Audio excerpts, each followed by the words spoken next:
What's up, everybody? We are back with SharkNation number 83. We're getting old here, Jason. How you doing today, my man? Buongiorno! I am doing fantastic, man. Just got back from my trip. I'm feeling pretty good. I'm rejuvenated, ready to go, man. I told the team today, I'm like, you guys are in for it. I got a lot of energy to burn. Refreshed and recharged. Look out, look out. Oh, dude, I know you yeah, were bringing it to me here just 5 minutes ago. Just like, man, I got to get out of Jason's way. He's coming no, back. He's no rest saving for the weary, deals. man. That's it. That's it. Um, so, the topic today, we wanted to dive into what I've had on a couple calls this week, not just one. I mean, I probably had a good handful, two or three. Is diving into the math. Numbers tell a story. Um, you know, we coach agents, we coach team members here. And they often, why am I not getting closings? I finally got up. I've worked up the courage, and I'm doing the work. What's going wrong? It's your fault. It's this thing's fault. It's the market. Look. That's when we come to numbers. When you start not knowing what's going on, numbers tell a story. So we're going to give you Oh, something today that you can take with you and figure it out. yeah, no, for sure. I think for the first part, though, if you're a solo agent and you're kind of trying to figure out what we're talking about, you have to have something to be able to track your progress. I've been on my health and fitness journey, and one of the things that we got is, my fitness pal to track every meal that you eat, right? So then that way I can know what I'm eating right. You know, when you have to put the cookie that you ate into the system, and you know that they're going to see that you're eating like a fatty, it's like, maybe I won't eat that, right? So, but something to be able to track it, because what we can measure, we can manage, and I think that's really the key of what we want to talk about today. Yeah, that's one of the best things I think Alec Cheplack with Cheplack Wellness really made a point of is it's when you come to food tracking. I mean, that's this is directly applies because we understand the battle of your diet, and when we bring up what these numbers mean as an agent, it's the same principle, and that is like, I mean, a major reason even probably why I started to go sober was I started having to log all of the calories and the alcohol. Like, oh man, I had 6 drinks. Let me log that. Wow. Well, that wasn't worth it in my calorie budget. I Yeah, mean, transparently, I bet it's not like a major weight difference, but I couldn't get under this one weight for 10 years. After high school, I can't get under this one weight. I'm stuck up 20, 30 pounds higher than I wanted to be. Well, the only thing that changed for me, the only thing that worked, not all these diets, was literally logging my food. yeah. No, Like, it's a game changer. Anybody that wants to kind of go in that fitness journey, like we talked about, just putting in there and tracking what you're eating every day is huge. One of the biggest things that you could do. so to that point, Jason and I run teams. We have a CRM called Follow Up Boss. We make sure our agents, or we do all that we can to foster the environment that they use Follow Up Boss because we can't coach what we can't see. If you're in Yeah. baseball, softball, and you swing, if you don't swing a bat, how can I tell you that you swung too high or too low? Yep. Yeah, for sure. I'd say the first step, if you're curious about where you are in your business and not getting the results of where you're at, let's take a look at your activity level. You know, are you making any calls? If you have zero calls for the week, how am I going to help you? Right. But if you have 1,000 calls, okay, now we have a track record where we can kind of deep dive on each one of these and see what you need to do to kind of, uh, get where you want to go. And here's where it goes from there. Step one is, are you willing to do work? Do you make calls? Cool. Here's the game, and you've heard it before, or it's not rocket science and you get it. Good. Let's dive into it. It's calls that turn into conversations. Our metric is over 2 minutes. That means it's a meaningful conversation. It wasn't just a call that no one answered. Conversations to appointments set. Follow up meeting at Starbucks, coffee, follow up Zoom call, consult, listing strategy, whatever you want to do, call it. Appointments set to appointments met. How Big many one. are going to Yeah. blow you off? Yeah. I always love that when I'm coaching through an agent. We'll say, okay, well, if you did this, this, and this, how many appointments would you set? And then I say, what percentage will blow you off? And they always laugh because they know it's true. People will blow Yeah, you off. We got to account for that. What's measurable becomes manageable. for Um, sure. and then the people that you do meet with, what do you close? What do you close with that? Um, this is the game. It's the only game. Um, you know. Um, we do our.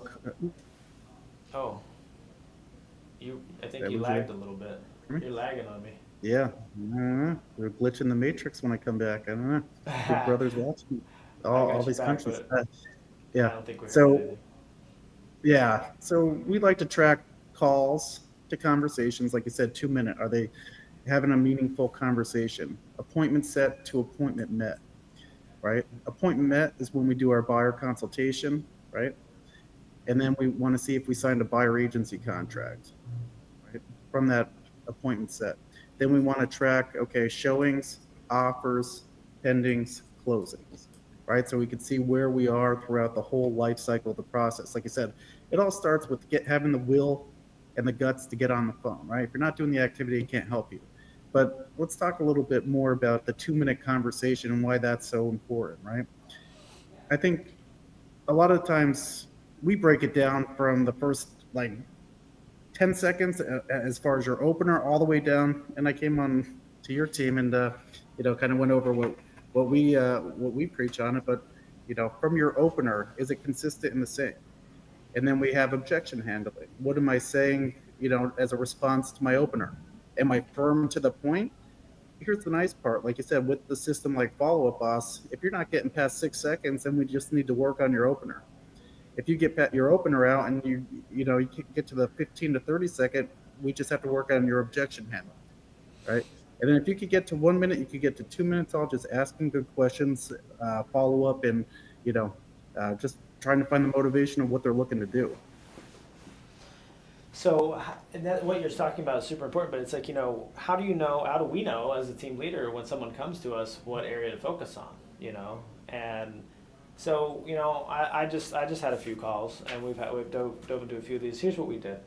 So you're an agent, you can take this and either start tracking it, or if you've been tracking it, you can go look and compare. Look at your last 30, look at your last 90, and then if you have it available, look at your last 12 months. So sorry, 30 days, 90 days, 12 months. Look at all three. Get the numbers for each of those: calls, conversations, appointments set, appointments met, closings. Calls to conversations. This is really going to depend on your source that you primarily go to, but you're going to probably experience anywhere from 5 on the low side to 15% calls to conversations. Generally 5 to 10% of your phone calls turn into a meaningful conversation. 100 calls, 5 to 10 conversations. Appointment set. Well, real quick on this, right? So just to touch base on that too, like 5 to 10. So if you're consistently at 0 to 5, right, then we know that we just need to work on what you're saying on the phone. If Right. you're consistently getting to a 10% kind of conversion rate where you're getting to that 2 minute mark consistently, then we know that you have that skill where you could get, the sales skepticism, get the sales guard down, and you could actually just find out what the motivation is. When I teach the team, I'm like, dude, there's motivation for people that we're calling. We're not just calling strangers out of the blue. They physically go to a website. They're manually entering in all their information. I always say, put your hands out like this. Now type your first, last name, email, and phone number. Is that an accident? No. What happens is you have that sales skepticism where it's like, who's this stranger calling me for the internet as soon as I put my info in?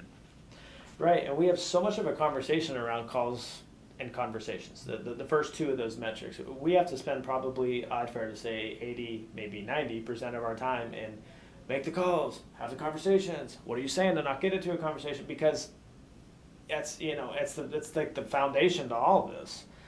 What's fun is when we get to go deeper, and that's I just want to give the metrics. Of course, once you see a gap, that's where you can dive in. Well, I want to show you where there is or isn't a gap. So like I said, if you're holding a 5 to 10% conversation rate, move on. Okay, your calls are getting like, oh, I can't have conversations. Yes, you can. You just need more calls to have more conversations if you're holding Yeah. that rate. And to touch on that too, you make 10 calls and nobody answers. Well, you don't have a big enough sample size.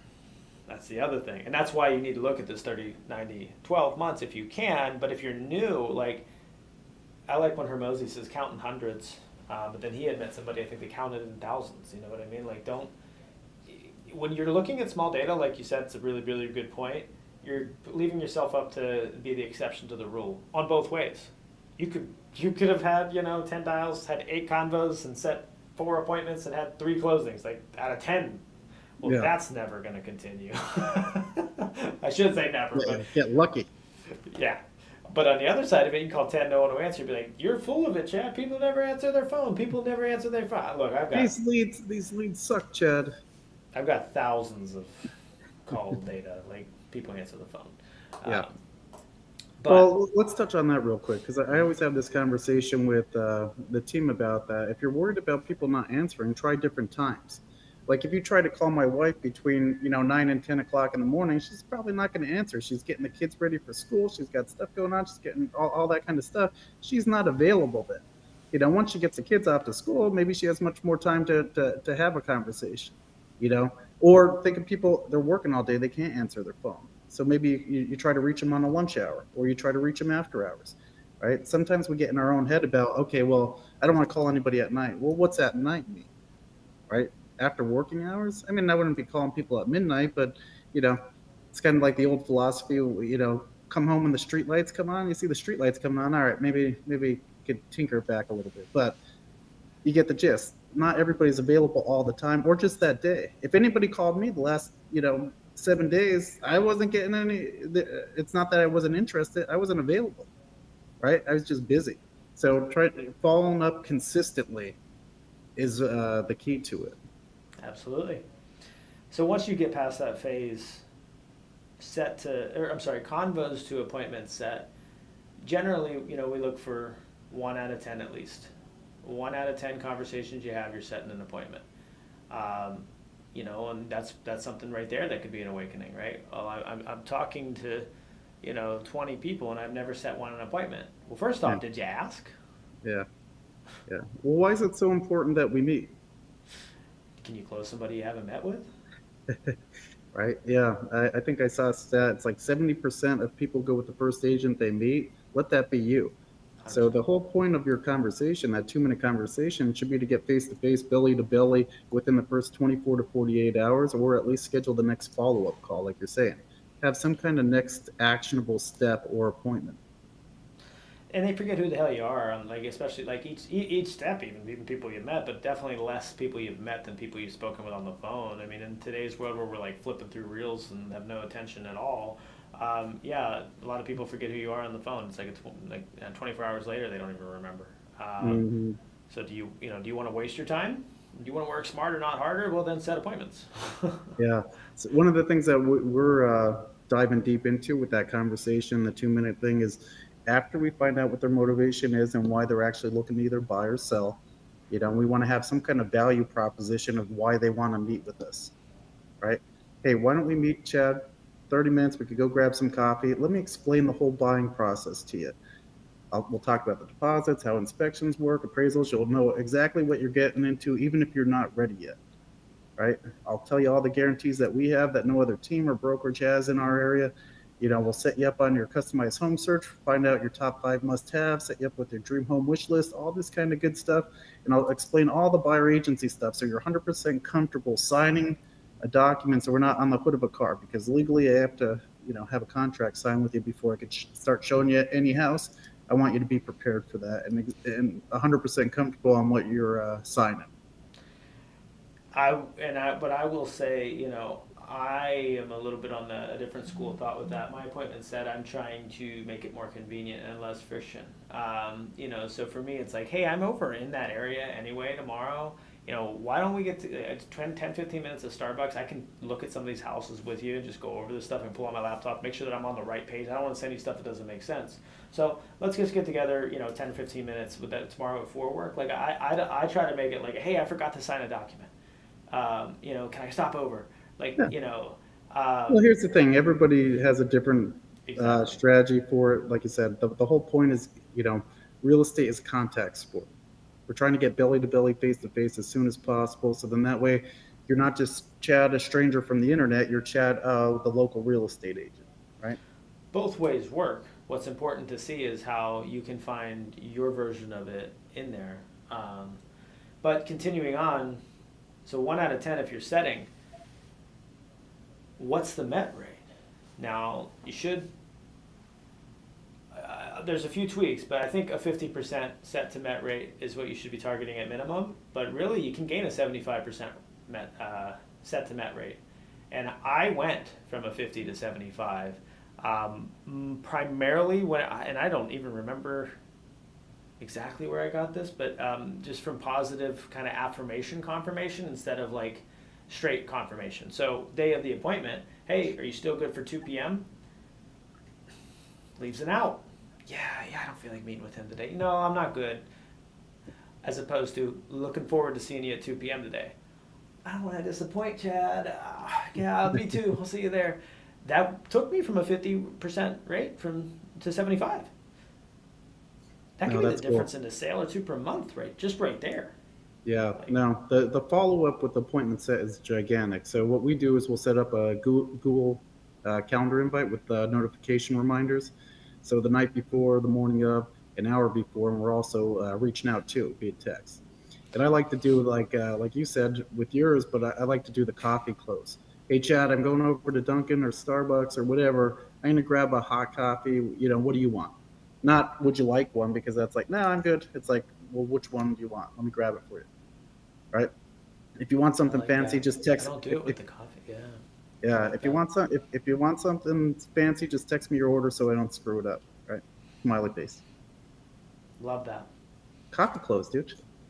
Dude, I'm bringing it today. I'm telling you, I'm fired up, refreshed. Look out. So the final piece of you've met them. What percentage should you work with? I think I mean this is gonna depend on the context, depend on a lot of your lead source, is it SOI, a lot of things, but generally at least 1 out of 4, 25%. You could see a higher rate than that. You could see 50s, pretty, but I think you want to target for 1 out of 4. And here's the thing, like when we go through this and we start to figure this out, and a couple agents I looked at this week, and when we saw the data, one of them thought it was super skills. Like, I need to work on the skills. I need to work on the skills. And we looked at the numbers. It's like your skills are fine. You're Yeah, literally having a 50% met to close rate. You're having a 75% set to met rate. Like we can't really improve any of that. You just need more of it. And the thing about that yeah, is like we get in our head about all this stuff, and like that's why the whole theme of this is what's measurable becomes manageable, is because we just throw it out there. It's like, what does it look like? Oh, I don't really need to change that much. I just need to do more. Oh no, I got to work more. Not really, because you got to worry less. You're probably spending that time worrying, and like, what do I do? I just do more of what you're doing, and you'll win. That's yeah. clarity. Yeah, and like you said, for one with the appointment set, it should be a time to build that relationship and all that, and it's a two-way interview, right? Because maybe it's somebody that you don't want to work with. They have unrealistic expectations. They might not be that nice of a person. I always have the no jerk rule, dude. No more jerks. I'm not dealing with it. If you're gonna come out and you're not gonna be respectful, or you're gonna be racial or whatever, I'm not dealing with any of that kind of crap.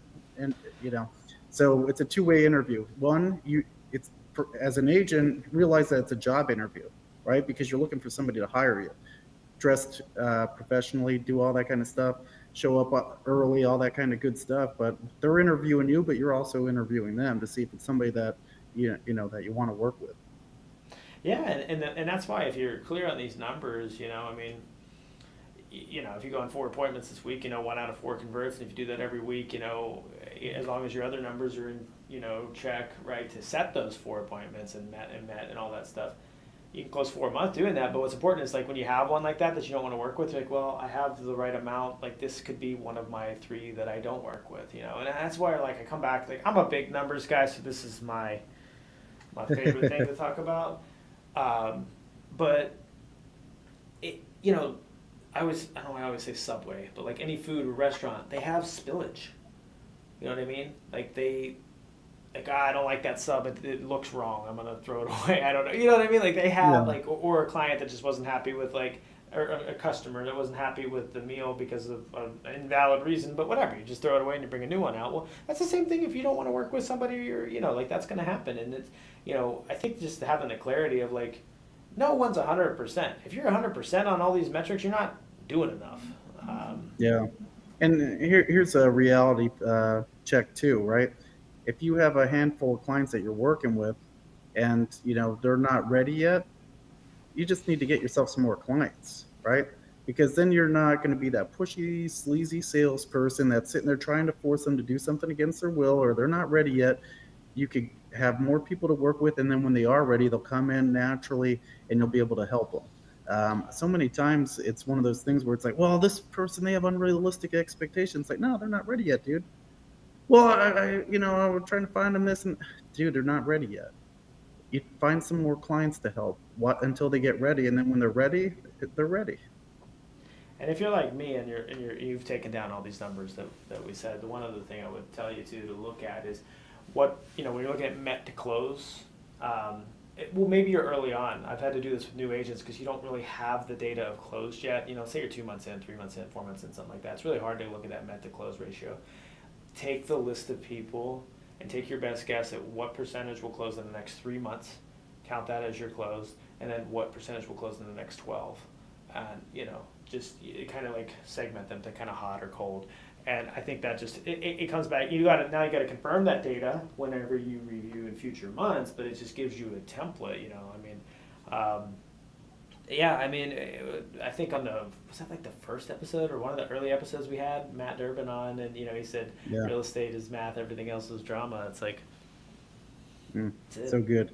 Like I said, if you're having 100 calls and you only have one 2-minute conversation, we just have to work on what you're saying on the phone and get past that.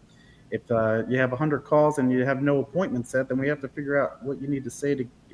Are you asking for the appointment? Where's your value prop? What are you saying to get people out of their daily routine where they're going to take off whatever they're doing to meet with you, right? Because a lot of people are creatures of habit, and now you're inflicting change and disrupting their schedule. If there's not a need for it, they're going to avoid it. But if you provide enough value, then they're going to want to meet with you. 100%.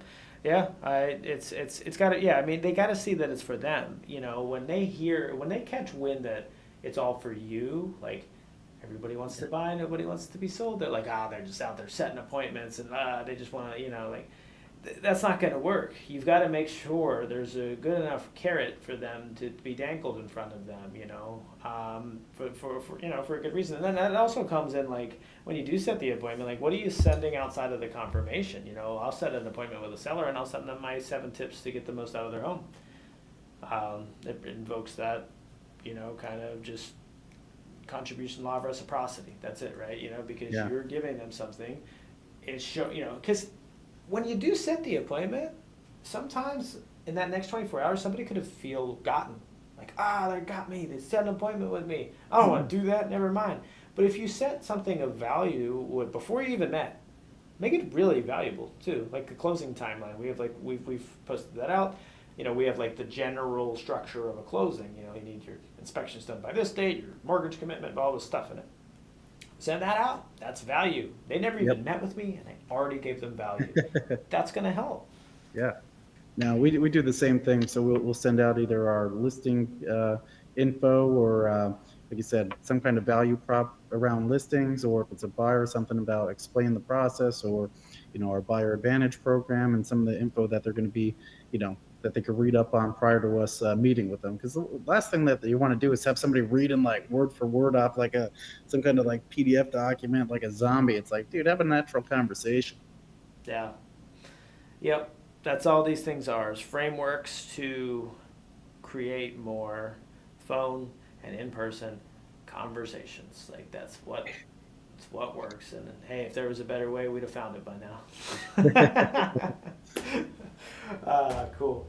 Well, thanks everybody for jumping in. I think there's a lot in that one. A lot of good value if you really break down those numbers. And if anything wasn't clear, shoot me or Jason a message. We're happy to break down anything from just being a witness to watching not only our businesses but a lot of team members and other agents' businesses that Yeah. we're in masterminds with and whatnot. Yeah, if you need any help getting started, or how do I track it, or how do I see what I need to do, let's chat, right? Because it's a big part of your business. If you don't know what's going on, how are you going to get better at it? 100%. So what's measurable becomes manageable. For sure. Get out there, get after it, and measure it. Peace.